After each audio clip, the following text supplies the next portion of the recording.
Welcome to another deep dive. We're tackling Robert Cialdini's Influence today, a book that really digs into, why people say yes. Yeah. And get this. We're going to unearth these subtle tactics that, make us do things even when we don't realize we're being persuaded. Get ready for some serious aha moments.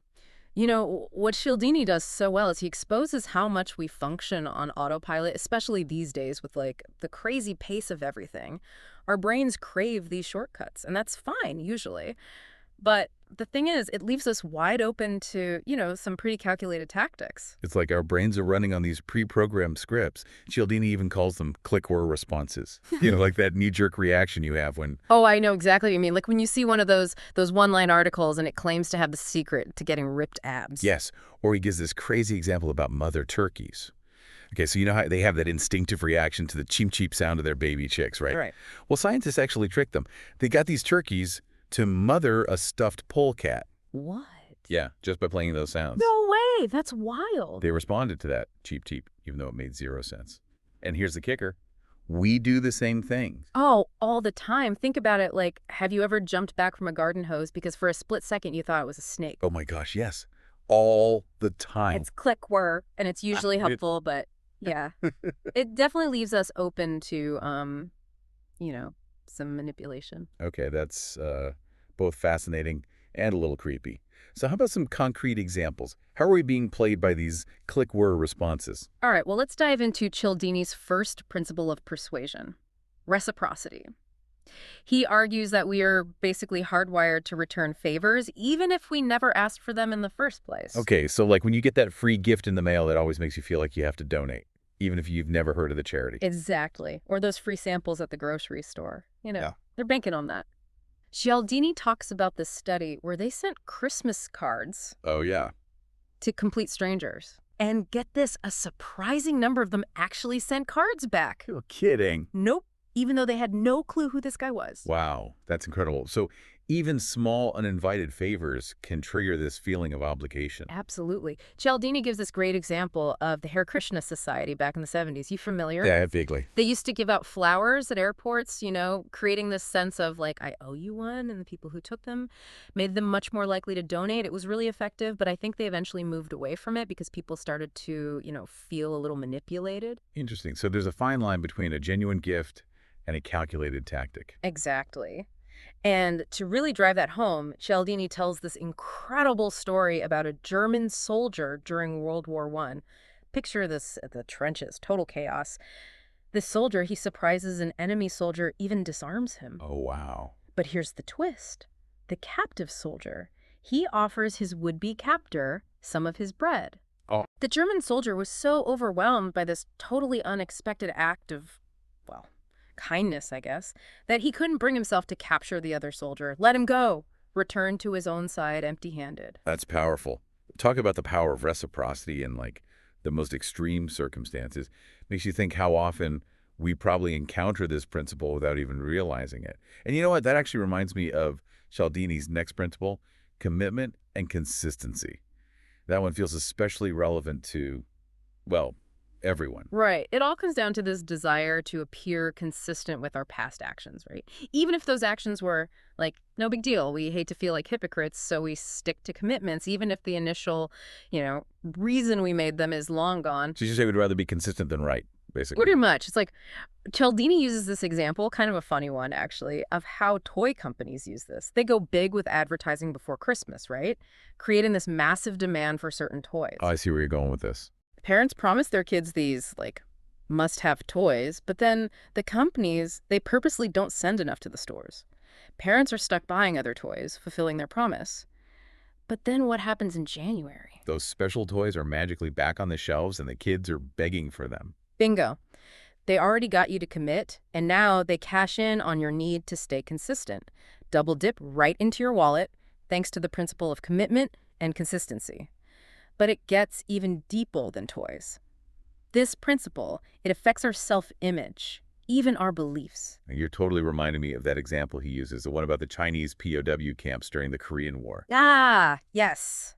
Intense example. See, the Chinese, they understood that if they could just get prisoners to make these small, seemingly insignificant commitments, it could actually shift their entire self-perception over time. Like what? What did they have them do?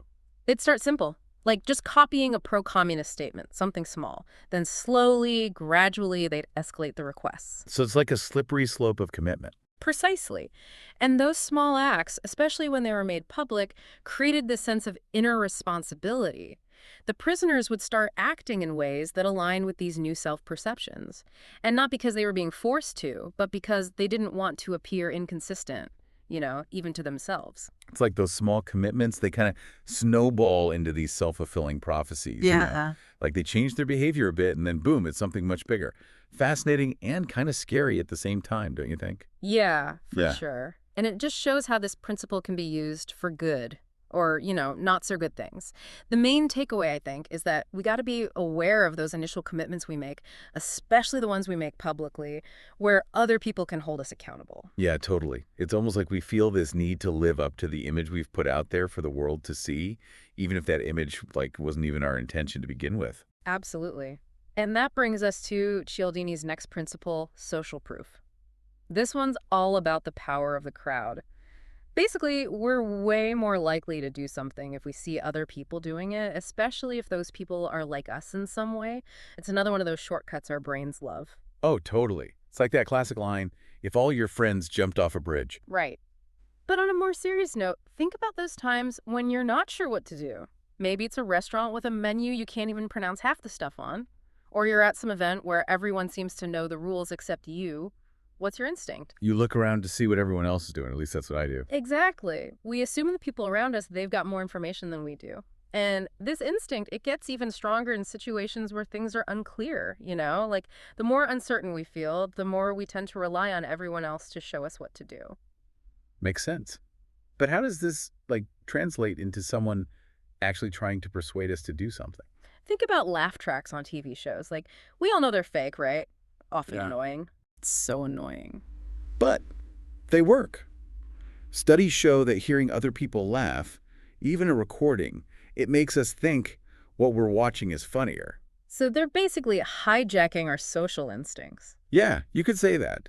And this principle, it's everywhere. Infomercials with all those people calling in, those lines outside nightclubs, even though there's room inside. It's all about creating this illusion of, everyone's doing it, so you should too. Oh, it's funny you mentioned nightclubs. It reminded me of this study, I think Cialdini mentioned it, where they put wallets in different places around Manhattan. The wallets all had a little bit of cash, a check, and a letter. Oh, yeah. The lost wallet study. I think I know where you're going with this. The letter wasn't random, was it? No. It said that the wallet had already been found and returned once by some good Samaritan. Exactly. They wanted to see if that act of kindness, like that social proof, would influence the people who found the wallets the second time around. And it totally did, right. People were way more likely to return the wallets that had the letter in them.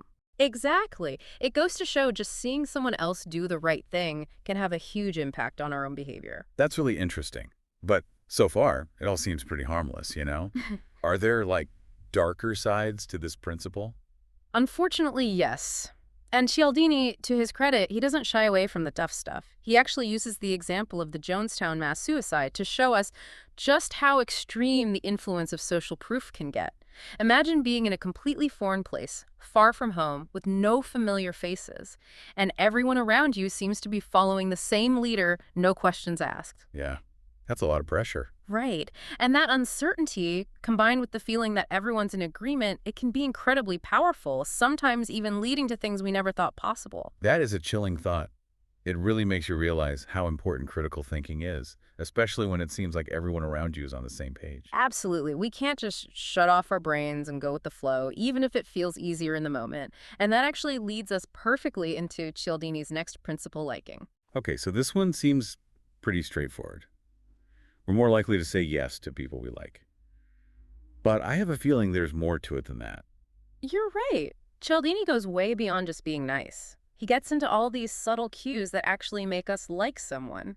For example, did you know that physical attractiveness plays a role? Oh, absolutely. Don't get me wrong, it's not the only thing.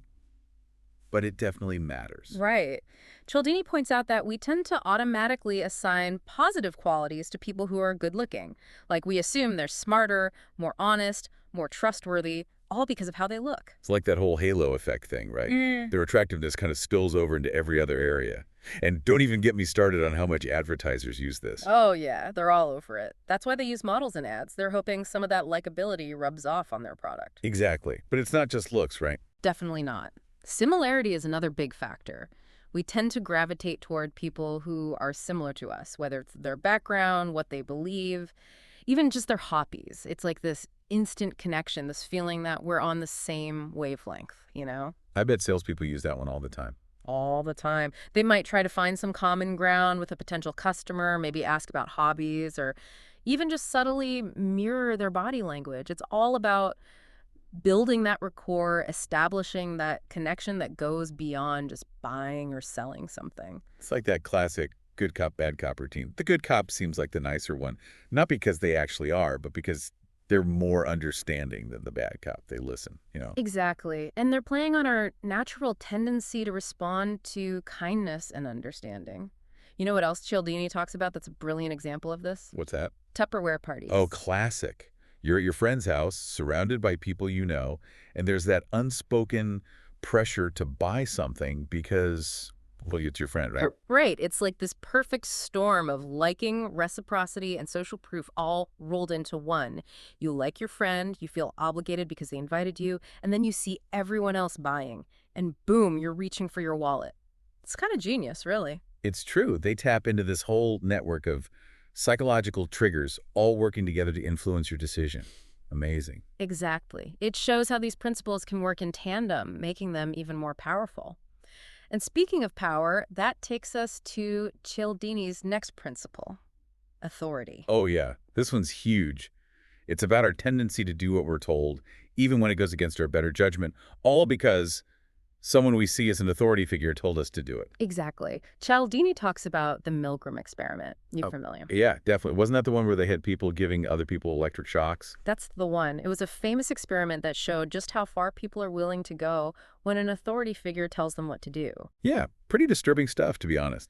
Like they were willing to inflict actual pain on another person just because some guy in a lab coat told them to. It is disturbing, but it also reveals something fundamental about human behavior.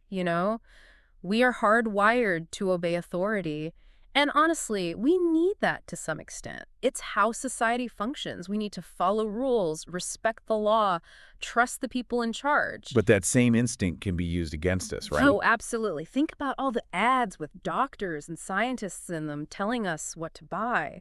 Or all those studies show claims we hear all the time. We tend to just accept these things without questioning them because, hey, they sound official, right? It's so true. It's like we automatically trust anyone with a fancy title or a uniform. I remember reading about this study where they had a guy try to get people to jaywalk. One time he was wearing a business suit, and the other time he was dressed casually. I bet I can guess what happened. People were way more likely to follow him when he was wearing the suit.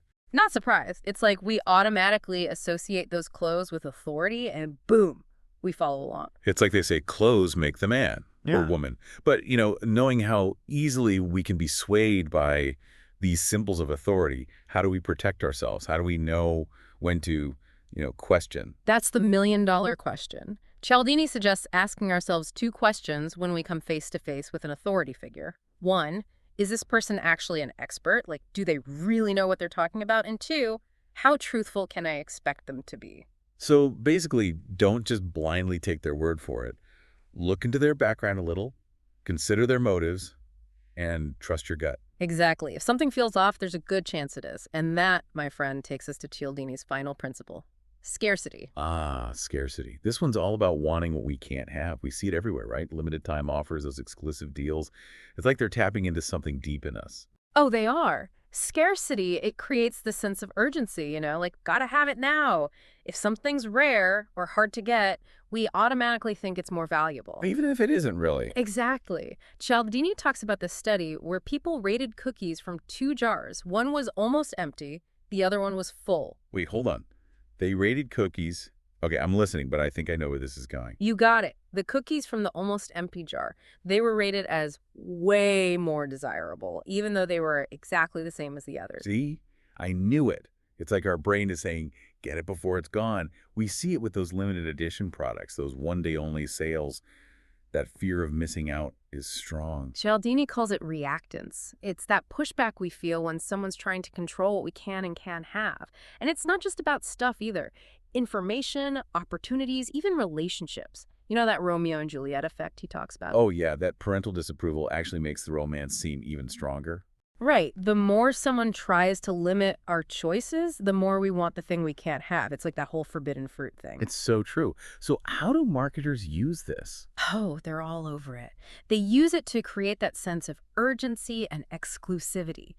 Think about those like secret sales or those limited number offers. They're playing on that desire for something special, something not everyone can have. It's like they're saying, you're in the club, you get special access. Exactly. And who doesn't want to feel like they're part of something exclusive? Okay, but knowing this, how do we resist? Yeah. How do we make sure we're not, falling for it? Well, according to Cialdini, the first step is to pay attention to how we're feeling. When we feel that rush of excitement, that I gotta have it feeling, that's our cue to slow down, think it through, ask ourselves, why do I even want this? Is it because I actually like it or because it's almost gone? Exactly. Don't let the thrill of the chase make you forget the actual value of what you're chasing. So we've covered all 6 of Cialdini's principles of persuasion: reciprocity, commitment and consistency, social proof, liking, authority, and scarcity. It's amazing how much these subtle things influence us every single day. It's like there are these hidden forces shaping our decisions. I know, right? Cialdini's work is pretty eye-opening. The life we've been talking about, it's not about manipulation, it's about understanding. We can use this knowledge to make better decisions for ourselves and to be more aware of how these tactics are being used around us. It's like having a superpower, the power of persuasion. We can use it for good or not so good. The choice is ours. Couldn't have said it better myself. Awareness is key. The next time you feel that impulse buy coming on, that urge to just go with the crowd, take a minute, hit the pause button, Right. ask yourself, is this really what I want? Become a more conscious consumer, take control of those decisions. Exactly. Knowledge is power, right? In this case, it's the power to see through those sneaky tactics and make choices that line up with what we actually want. Well said. So, to everyone listening, stay curious, keep those questions coming, and remember, just because everyone else is doing it doesn't mean you have to. Couldn't agree more. Until next time. See you on the next deep dive.